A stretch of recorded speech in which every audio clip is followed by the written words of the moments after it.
Mananatiling nakakulong ang dating broadcaster na si Jay Sonza kahit ibinasura ng Quezon City Regional Trial Court ang dalawang kaso laban sa kanya. Ayon sa BJMP, sinabi nila sa GMA News Online hindi umano dumalo sa pagdinig ang mga complainant kaya provisionally dismissed ang mga kasong illegal recruitment at syndicated large-scale illegal recruitment. Pero pwede pa rin buhayin ang mga ito sa loob ng 2 taon kung may bagong dahilan o ebidensya. May mga hiwalay pang kasong estafa at libel laban kay Sonza. Nakatakda ang pagbasa ng sakdal para sa kasong libel bukas at sinusubukan pa rin namin kunin ang pahayag ni Sonza. Inaresto siya sa NAIA Terminal 3 noong July 18 kung kailan papunta sana siya sa Hong Kong. Napalilibutan po ng dagat pero kulang pa rin ang supply ng isda sa Pilipinas para mapunan ng demand. Git naman ng isang grupo, hindi sana kailangang mag-angkat. Kung hindi lang nasasayang ang 40% ng mga nahuhuling isda ng mga Pilipino. Saksi si Bernadette Reyes. Kalalakas, no? Sa... Pambihira, pero hindi lang minsan nangyari ang ganitong pagkakapadpad sa baybay ng sangkaterbang isda. Na talaga namang biyaya dahil banye-banyera ang napupuno. Pero kahit sa labas ng ganitong mga pagkakataon, mayaman sa isda ang Pilipinas, lalo't napapalibutan ng malawak na karagatan. Kaya kabalinto na ang maituturing na hindi pa rin self-sufficient sa isda ang bansa. Kapag kinumpara sa demand, lumalabas na kulang ang supply ng isda sa bansa ng mahigit 165,000 metric tons ngayong taon. Para mapunan ng kakulangan, 35,000 metric tons ng isda ang i-import simula October 1 hanggang December 31. Bukod pa sa 442,000 metric tons na inaangkat para sa mga dilatang isda. Ang sabi ng BFAR, kailangan kasi magpatupad ng closed fishing season o ban sa pangingisda sa ilang lugar sa bansa. Kahit ganito kalawak ang ating pangisdaan, kailangan natin siyang sustainableng mapangasiwaan para masiguro natin na yung ating fish stocks sa karagatan ay may pagkakataon na makapagparami. Pero long-term goal natin ay maging self-sufficient tayo. Sinagot din ng BFAR ang pahayag ng isang grupo na hindi kailangan mag-angkat kung hindi lang nasasayang ang 40% ng mga nahuhuling isda ng mga Pilipino. Sobra isda, kaya lang hindi napapakinabangan. Hindi lang kakulangan ng post-harvest facility. Isa rin doon yung handling, yung handling mismo. Halimbawa, yung mga mangingisda natin pupunta sa dagat, walang yelo. So pagdating nila dito, kahit ano pa, pag nalagay mo yun sa post-harvest facility, masama na rin ang quality. No? Direktiba yan ng ating Pangulo na magkaroon ng mas marami pang cold storage facilities para sa pagkakataon na marami ang ating huli, may means tayo para imbakin sila. Kakabit ng hamon sa supply ang mas mataas na presyo na ramdam sa palengke. Sa tala ng Department of Agriculture, umaabot hanggang 240 pesos ang kada kilo ng bangus sa ilang pamilihan sa Metro Manila, habang hanggang 160 pesos naman ang presyo ng tilapia. Dito sa Marikina Public Market, may mga pwestong nagtitinda dito sa halagang 170 pesos kada kilo. Marami pong palaisdaan na nabaha po, na ubusan, bali nagkahirapan po ng supply ng isda. Kapag yung wala po talagang sariwa, napipilitan po kami sa frozen po. Bukod sa epekto ng mga bagyo sa supply, may epekto rin sa presyo ang mga oil price hike. Para sa GMA Integrated News, Bernadette Reyes ang inyong saksi. Panindang school supply sa Divisoria, ininspeksyon ng DTI. Dagsa na roon kanina ang mga mamimili. Check ko naman yung quality, comparable din sa nakikita ko dito sa bookstore. Yung presyo mababa ng konti. Within yung guidelines na sinet natin. Uso pa rin ang tawaran pero kapansin-pansin umano ang mga panindang walang price tag. Nagpaskil ng price guide ang DTI sa mga tindahan para makapagkumpara ang mga mamimili. Sabi ni Secretary Pascual, pwedeng i-report sa DTI kung masyadong mataas ang patong sa presyo o lampas 10% ng nakalagay sa price guide. Public school na pinag-aagawan ng Makati at Taguig, pangangasiwaan ng DepEd. Ayon sa memorandum ng DepEd NCR noong August 4, nasa ilalim na ng Taguig Pateros Division ang 14 na paaralan sa Embo areas ng mga barangay na dating sakop ng Makati City. Sa ilang paaralan, nanguna sa Brigada Eskwela si Taguig City Mayor Lani Cayetano nitong Lunes. Pero umalma si Makati City Mayor Abby Binay na sinabing ang Supreme Court decision na pumabor sa Taguig ay tungkol lamang sa usapin ng teritoryo at hindi ang ownership rights sa mga public school na mga binili ng lungsod ng Makati. Sa inilabas sa Department Order 23 Series of 2023 ng DepEd, nakasaad na ang tanggapan ni Duterte na ang direktang mangangasiwa sa management at supervision ng mga paaralang ito habang wala pang transition plan. Tanggap naman ni Binay ang desisyon ng Vice Presidente. Makikipagtulungan daw sila sa transition team na bubuuin ng DepEd. Nagpasalamat din ang lokal na pamahalaan ng Taguig sa hakbang ni Duterte. Umaasa raw silang sa proseso ng transition ay makuha nila ang hinihinging datos mula sa Makati para maibigay ang assistance sa mga maapektuhang estudyante. Para sa GMA Integrated News, Oscar Oida ang inyong saksi. Maghihigpit na raw sa mga guest ang resort sa Calamba, Laguna na sinalaulan nitong weekend. Back to business na ito matapos malinisan ng swimming pool na tinapunan ng mga upuan, bote at ihawan. Ang water dispenser na hinagis sa pool, pinalitan na. Ayon sa may-ari, nakipag-areglo na sa kanila ang mga guests na nanira ng mga gamit. Kaya panawagan nila sa mga netizen at publiko, huwag na raw i-bash ang mga sangkot. Pero kinumpirma ng Calamba Police na sinisante na sa kanilang trabaho ang ilang sangkot.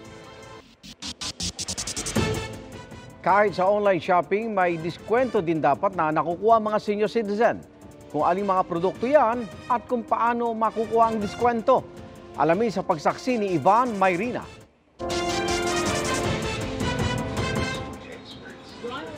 Kahit senior na at hindi techie, pinilit matuto mag-online shopping ni Susan Gallardo nung kasagsagan ng pandemya. Ligtas na, maginhawa pa raw.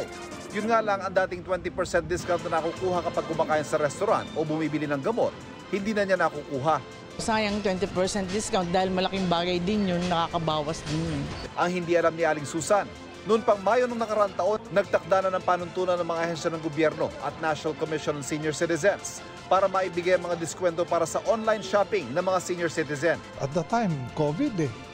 So there was so much need to support our industry, but also so much need to also protect and define the benefits of the senior citizens.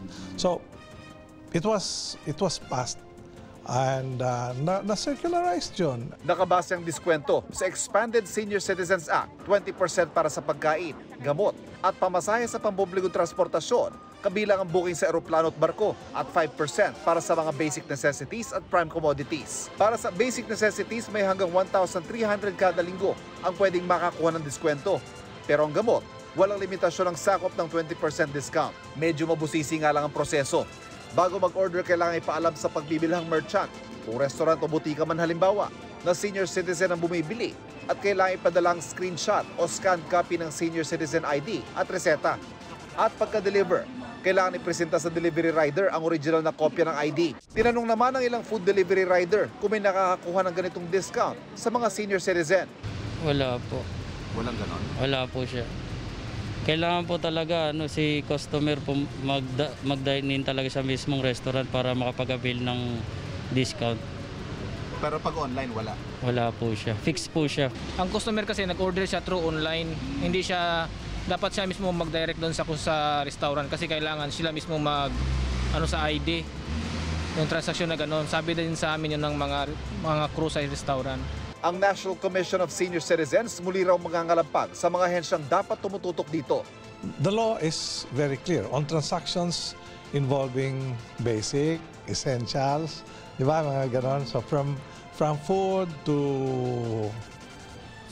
to medicine to groceries, pagka may nabibili dyan online, then entitled siya under Republic Act 9994.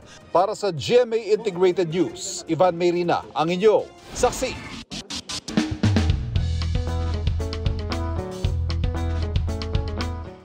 Napasa na all ang mga netizens sa mga giveaway sa isang kasal sa Tagaytay City. Ginto ang regalo ng bride at groom. Wala umano ni-request na regalo ang magsing-irog mula sa mga dumalo sa kanilang kasal. At sa halip, sila ang namigay ng mga relo, gold necklace at gold coin sheet. Kwento ng bride, naging mahirap din ang buhay para sa kanila at maraming pinagdaanang pagsubok.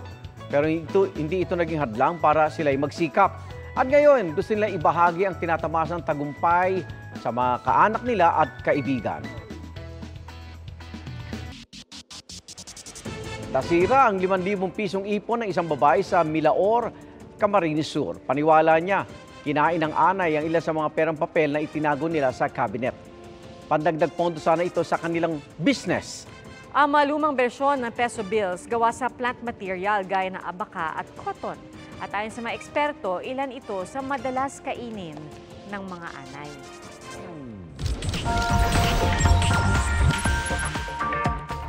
Makakasama na rin sa cast ng Maging Sino Ka Man ang Cinemalaya Best Actor na si Micoy Morales. At Heart Evangelista, ready na nga bang magbalik telebisyon?